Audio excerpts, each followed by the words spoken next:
So today's topic is the movie I'm sure none of you have heard of, La La Land. This movie is taking the world by storm, and I've gotten so many people to tell me to go watch it. I need to watch it. So I was like, I'm down. This movie must be good. I was a little skeptical because sometimes movies about, I guess, theater people, if that makes sense, are a little cheesy to me. And sometimes I find myself not really connecting with the characters. It's more like a rolling my eyes thing. But I wanted to give it a shot. And I had listened to the song City of Stars a couple times, and I liked it. I really love Ryan Gosling. I really like Emma Stone as well. I think I've liked her in everything I've seen, except, and you guys are gonna kill me, Easy A. Not a fan of that movie. I don't know why. It doesn't do it for me. But I loved her in Superbad, in Birdman, she was in a bunch, wasn't she? Was she in like a House Bunny-esque movie? I don't know. But I think she's lovely. Oh, Crazy Stupid Love. And she's with Ryan Gosling in that too. So, here we go. Get into the theater. And, by the way, this is obviously going to contain a lot of spoilers. So, if you don't care, keep watching. If you intend on seeing the movie and don't want to know what happens, I would save this video for later. So, movie starts, and it is on the highway of trafficy LA. I was like, okay, we're in LA. All these creative types bopping around in their cars. Let's see what happens.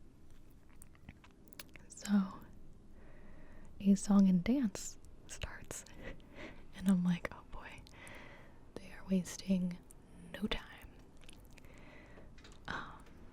Except for it was really, really catchy. I was like, oh gosh, okay, I'm feeling it actually.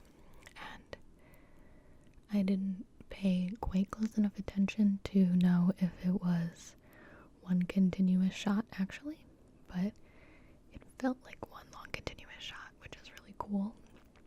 I noticed that they weren't hiding human mistakes, or they didn't look perfect, which I thought was kind of cool and different from Hollywood. Usually they usually try to mask any awkward movements with editing or effects, but this was just you really felt like you were watching these people perform live.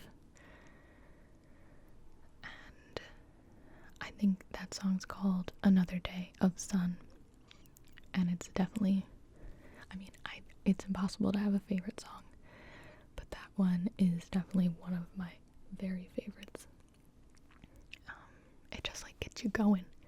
If you ever need an inspirational song to jumpstart you into getting a creative project done, or taking a risk by going for an audition or something like that, I would very much recommend that song. I loved it. Oh my gosh. So the song ends, and then I got some fuzz on my mic. It bothers me. So Emma Stone is revealed to be in the traffic, and lo and behold, Ryan Gosling is right behind her. And they get off to a rocky start because Emma Stone, aka Mia, I believe. She doesn't move forward in traffic, so Ryan Gosling, aka Sebastian, has to lay on the horn, and she flips him off, and then she's like, oh, I should probably drive. So that's their first interaction. And their second interaction, and I mean, I've only seen this movie once, so I might be mixing things up, but she hears him playing jazz at a restaurant where he's really not supposed to be playing jazz. He's supposed to stick to the script or the repertoire that he's supposed to be playing, which is like dinky Christmas songs. And she's drawn in by this music, and she walks in right after he gets fired, basically. So he's in a terrible mood, but she walks up to him so gracefully and like, oh my gosh, I just want to like say, and before she can get any words out of her mouth, he like checks her with his shoulder and just keeps walking by, and I was like, oh, dang, that's rough. He is cold. So not a great second impression either. And then they end up meeting again at a party where he is playing in like a really cheesy cover band.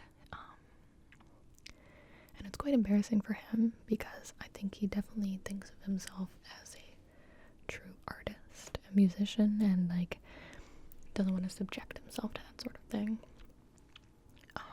But she recognizes him and sort of teases him, makes him play like a really like bad song, and they end up walking to their cars together at the end of the night.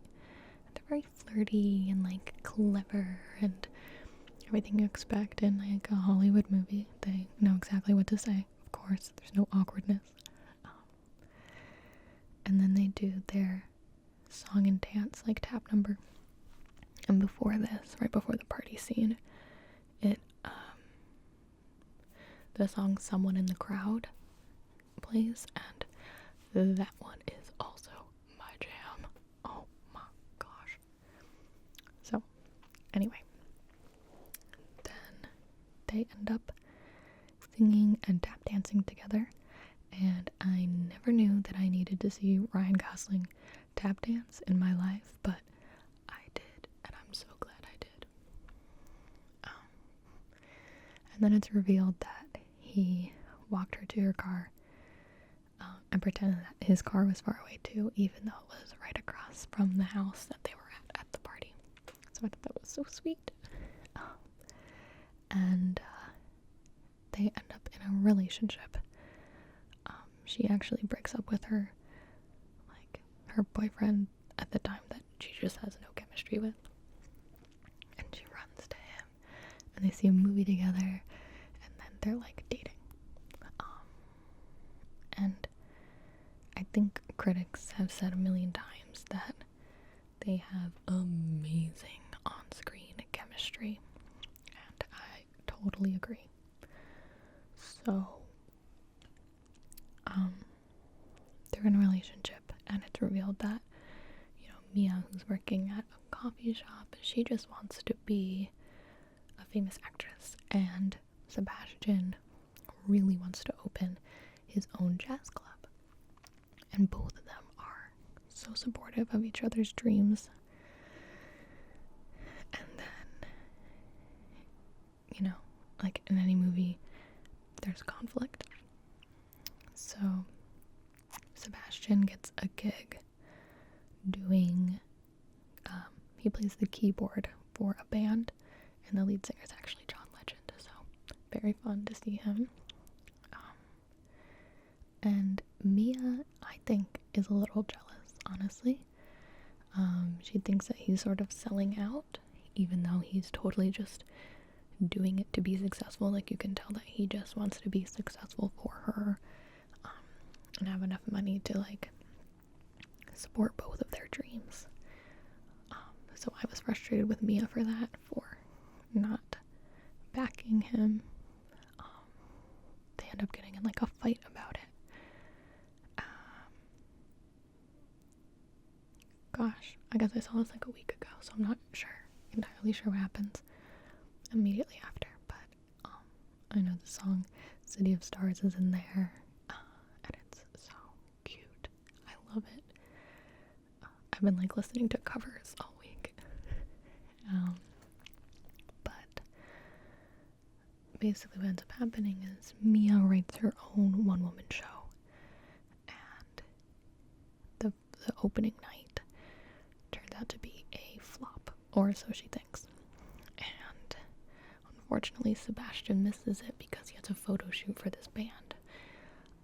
And so he rushes over there, but the show's already over, and Mia is so upset because nobody came, and she just kind of feels silly. I think it's really hard to put yourself out there, and like be so raw and share things about yourself, and then not have it pay off in the way that you're expecting.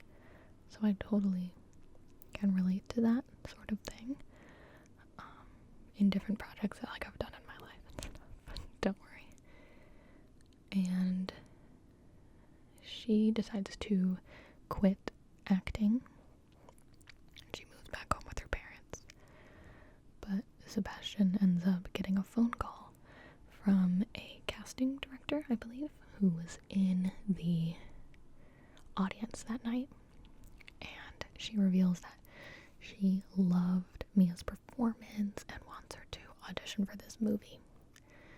So Sebastian rushes over to her parents' house and convinces her to try out.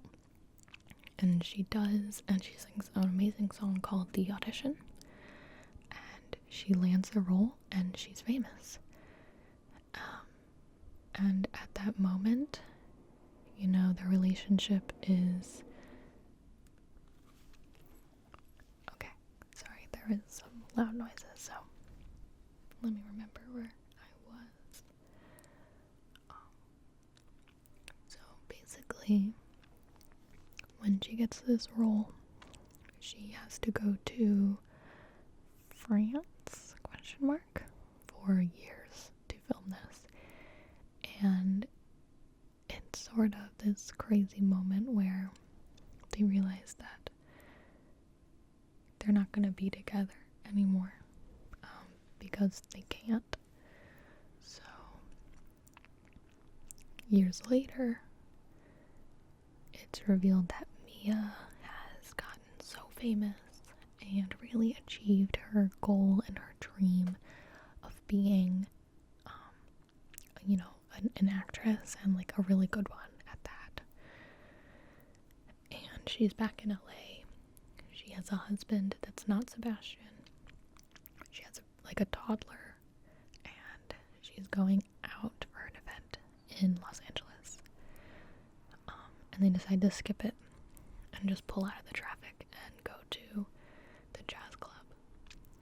Well, they don't decide to go to a jazz club. They're just walking around, and her husband's like, "Oh, this jazz club seems cool. Let's go in." And she goes in, and she instantly realizes that this is Sebastian's jazz club, the one that he always wanted to open.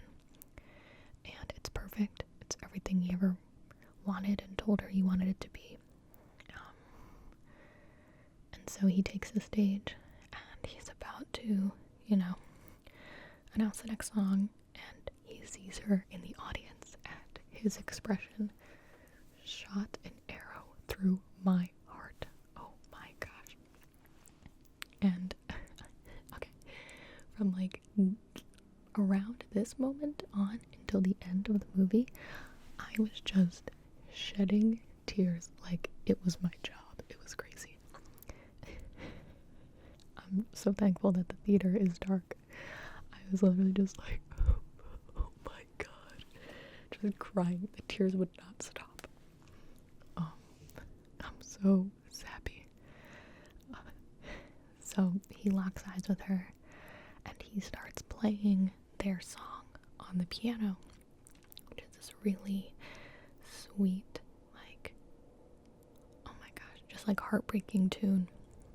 And the movie like goes into this not a flashback, but like an alternate future, past, path, reality, whatnot, where we see how the events might have changed. It starts with her walking into the restaurant where he was playing jazz when he was supposed to be playing Christmas music. And she walks up to him, and instead of him like brushing her off aggressively, they like kiss, and then they're happy together. And she ends up getting her audition, and they move to France, and she's famous, and they get married and have kids. And then they end up back in LA and pull out of traffic and end up at this jazz club, the same one, except for it's not Sebastian's. It's not Sebastian's jazz club because, and I think this is the main point of the movie, is that while they were so good for each other and like so in love and had, so much chemistry, they couldn't both have their dreams, and it's okay that they didn't end up together. And that's sort of signified when she's leaving the jazz club with her husband. It like switches back to reality, and they make eye contact, and he smiles at her, and then Mia smiles back at him, and then she leaves because I think they both realize that, where they are, like they achieved what they set out to achieve, and you can have happiness in different paths of your life, so I just thought it was a really, really sweet movie. I loved it so much. The music was amazing. I heard a lot of like negative comments about the fact that Ryan Gosling and Emma Stone aren't, they're not tap dancers. They're not like Broadway singers, even though I think Emma Stone was on Broadway. But I didn't mind that because their characters weren't that. So it was realistic, it was believable. And I think that their emotion and like the actor's ability to have that chemistry and display that emotion was just so much more important and made all the difference in the world. Like, they had a lot of long takes where the camera would just sit on Emma Stone's face, and you couldn't help but be so impressed by her, because every tiny movement of like the muscles in her face, she has like total control over every single muscle. She has these huge globe like eyes and just like such an expressive mouth and like features. She really managed to convey such emotion with just like the tiniest changes, and it just floored me. And Ryan Gosling is so talented as well. I think he's the same way, where his facial expressions really they really like, he's like an open book almost, like you can tell exactly what he's feeling, like that. So I highly recommend seeing it. I mean, I'm half assuming that if you made it this far, you've already seen it, because I literally gave away the entire movie. I loved it. I'm so glad it was recommended to me, and now I can't stop listening to the music. It's over, so I get the hype. I'm gonna give it a Gibi rating of an A. Congratulations. I know it's a highly prestigious award to receive a Gibi A. But yeah, let me know if you like this sort of movie summary ramble review thing. I love movies. I love TV shows. So I get really carried away and talk about them for a long time. So I have to rein myself in. But thanks for watching. And sleep well.